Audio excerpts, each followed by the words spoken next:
Hey guys, welcome to a video. My name's Antonio. Whoa, it's really dark in here.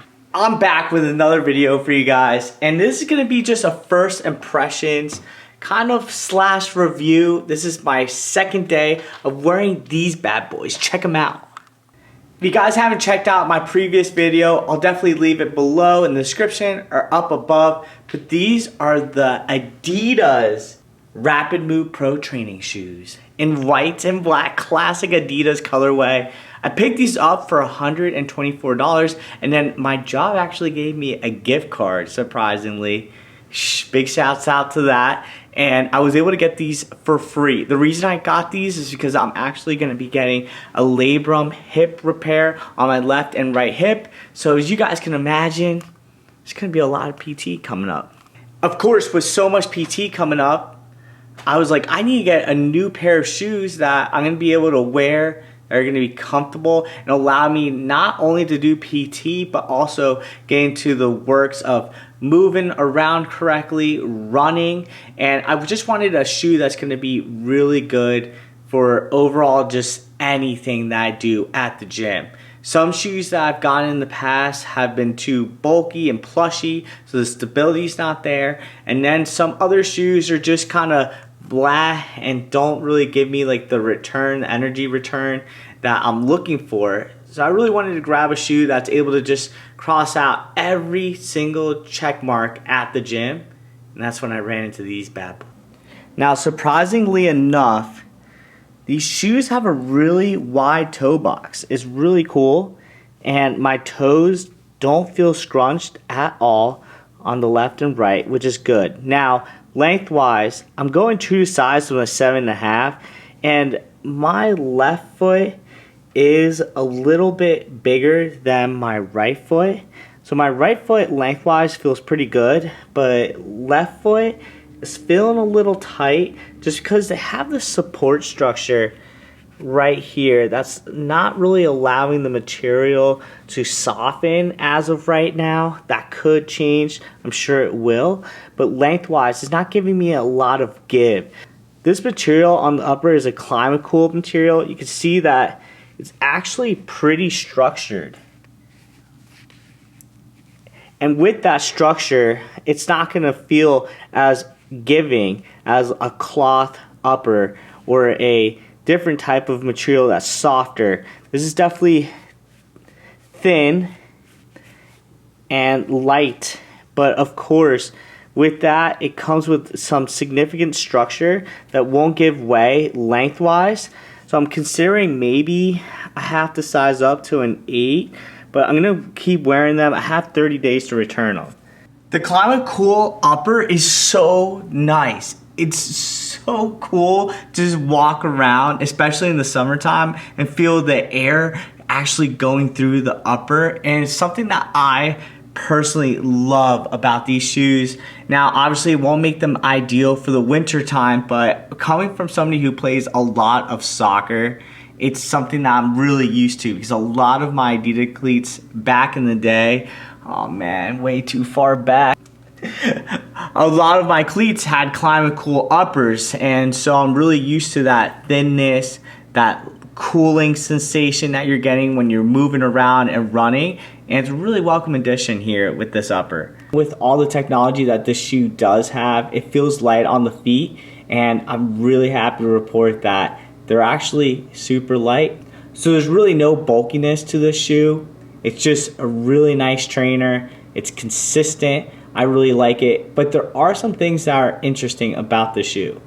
This shoe has Light Strike Pro in the midsole, which is awesome. You can feel that little bit of energy return, but it does make the midsole area stiff and a little bit uncomfortable. I don't know if that's gonna wear down, obviously, as I break in the shoes. I hope it does, but you can kind of feel where that stiffness in the midsole is, and it's a little bit uncomfortable because my feet don't naturally want to stay in the position that the shoes are keeping it, since it's so stiff. My shoes are kind of just holding my foot down, which is a good thing because I'm feeling that stability. But comfort wise, if you're gonna be wearing these on a long walk, then I can only imagine that sometimes you may feel like you might want to grab a more fluffier shoe, a little softer of a shoe that has a little bit more give than these do in that midsole area. Since the upper is a little bit different compared to a lot of the other shoes I've worn, you can see that the upper is kind of just sitting on top of this soft cloth material, and then it goes right into the heel. The heel really doesn't have any padding, which could be a good thing or a bad thing. Personally speaking, I don't mind it. I don't really like too much padding around my Achilles when it comes to a sports shoe, but I know some people may not really like the fact that the Achilles is kind of pretty much exposed here and no real soft cushion material is provided on both sides of the Achilles or even behind the Achilles. So something just to consider. Obviously the colorway goes so hard. Black and white is super, super classic. I really like the tongue. You can tell it has these indentations in the material, keeping the tongue really light. I don't feel the tongue moving around, although it is a loose tongue. It's not shifting side to side, which is awesome. I hate when shoes do that and they shift over and next you know you're always fixing your tongue.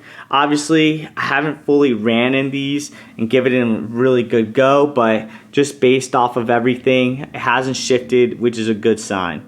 The traction on the shoes has been great. I gotta say, I really do like them. Peek them out. Ooh. The Continental rubber outsole is super, super nice. It's sticky to the ground. Really gives me that confidence that I can shift left to right. And I gotta report that the overall shoe just feels really good on the feet. Hasn't hurt my knees, my lower back, which is a good sign. I've been having issues with shoes in the past that hurt my knees for whatever reason. I have had ACL reconstruction on both knees, so it's something that I consider now. And I also have a back injury, L5-S1 disc herniation that happened way back in the day. That gets flared up sometimes depending on what shoes I'm wearing that day. So it's just something that I'm really conscious of and really want to keep in the top of my mind when I try on a shoe. I really got to actually wear it and see how it feels on my back and knees because they have the potential to get flared up if I'm wearing the wrong shoes. Let's talk about the midsole drop. I know this might be important to some of you. So it's 0.31. In the heel, we're looking at 0.98. And then in the forefoot, we're looking at 0.67 inches. Now I do feel a little bit of a rock when I'm wearing the shoes. That's something to consider. If you don't like rocking in your shoes, then this isn't the flattest shoe to be wearing and hanging out with. It does have a little bit of a lift up in the toe box area, so that's one thing to consider for sure. Oh, look who came to join the party. Hello, little guy. We're just making a little shoe review. I am actually recording on the Lumix S9. If you guys are liking the content, make sure to comment, like, subscribe. Get on here, man. Let's close this off. He's so happy. Well, guys, that's it for the video. I hope you guys enjoyed it. So far, so good. I'm going to give the shoes an 8 out of 10 so far. But I'm going to go ahead and hit the gym. I'll report you guys here in a little bit. Give you guys an idea of what my final thoughts are. If I'm going to return them, you guys will know. I'll let you guys know. Alrighty, guys, take it easy. See you guys on the next one. Peace.